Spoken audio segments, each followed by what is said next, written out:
Yo, what's up mga master? Mark Music here. Meron tayong tutorial ngayon mga master. At maraming nagtatanong about dito mga master. Hindi pa ako professional na gitarista. Nagtuturo lang po ako base sa alam ko, sa sarili kong research, experience. Nasa sa inyo na yan kung susundin nyo to o hindi. Yung may tinuturo ko. Let's go! Lagi nating naririnig sa mga gitarista pag meron tayong chords na G, E minor, C, D yan o chord progression ng G. So, meron tayong G, E minor, C, D. Laging sinasabi ng mga gitarista, stick ka lang sa G major scale. Diba? Ito yung G major scale na to. Stick ka lang. Bakit? Itong mga chords na to, ito, chords na yan. So, pag bibiyakin mo kasi yan, yung G, yung triads niya is sa loob ng G, meron tayong tatlong nota. So, meron tayong G, B, D. At yung E minor natin, meron ulit siyang tatlong nota, E, G, B. Sa C natin, meron din yung tatlong nota, C, E, G. At yung ating D, meron din yung tatlong nota, D, F sharp, at A. Yan. Yan yung kanyang tatlong nota.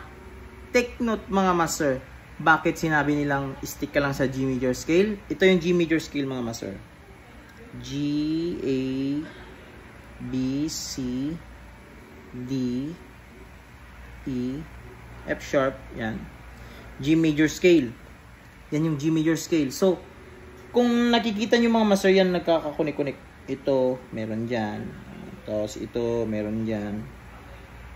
So, ito, yun din. Yung E, ganun din. Yung D, dito, connect siya dito. Yung ating G, E, yan. B, C, E, G, yan. D, F sharp, at meron tayong A. Ito. Dito na lang natin ilagay para di kayo malito. Yan. So, lahat ng mga notes dito, triads nitong apat na chords na to, is saklaw ng G major scale. At same lang din yan sa ating E minor scale o yung kanyang relative na scale. So, pareho lang naman yan sila eh. Pag E minor scale is ganun lang, umulit lang din yung mga nota, walang pinagkaiba. Yan. Kasi yung G family chords yan, to ulitin ko mga master,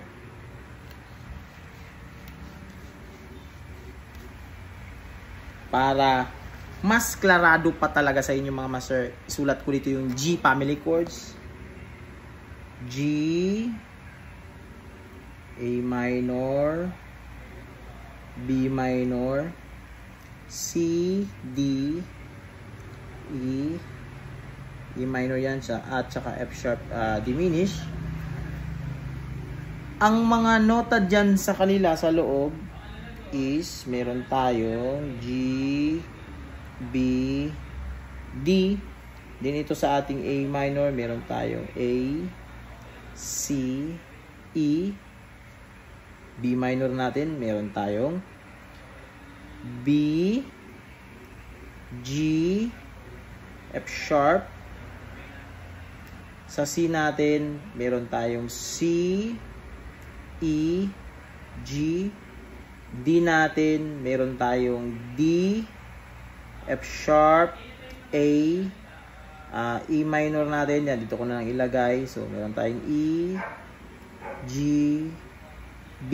Ating F sharp diminish is meron tayong F sharp, diminish siya, so A at C, yan. Pero take note mga master, yung kanilang mga nota, walang nagbabago dyan, walang ibang nota dyan. Lahat ng nota na saklaw nitong family chords is naglalaro lang din lahat yan sa ating G major scale. Yan. Lahat ng mga nota na to is nasa G major scale. Kaya laging sinasabi ng mga gitarista na pag may mga chord progression na G yan, nasa G lang yan. Yun siya tinutukoy mga master. Kaya napakadali lang nilang maglaro, simple na lang sa kanila. Lalo na pag alam nila yung scale. Yun siya mga master. Kaya as beginners, wag muna tayong mag-aral ng scale pag hindi natin na internalize or hindi natin naunawaan kung paano nangyari ang mga family chords. Kasi dito pa lang sa family chords, nagkakaroon na tayo ng idea ng mga arrange ng mga nota. Yun siya mga master. So hanggang dito lang video natin na ito mga master. Sana nagkaroon ito ng idea sa inyo mga master. Huwag kalimutang i-share sa mga kaibigan nyo, kamag-anak, yan, tropa nyong marunong mag-gitara or may hilig sa gitara. This is Mark Music. God bless you all. Peace out.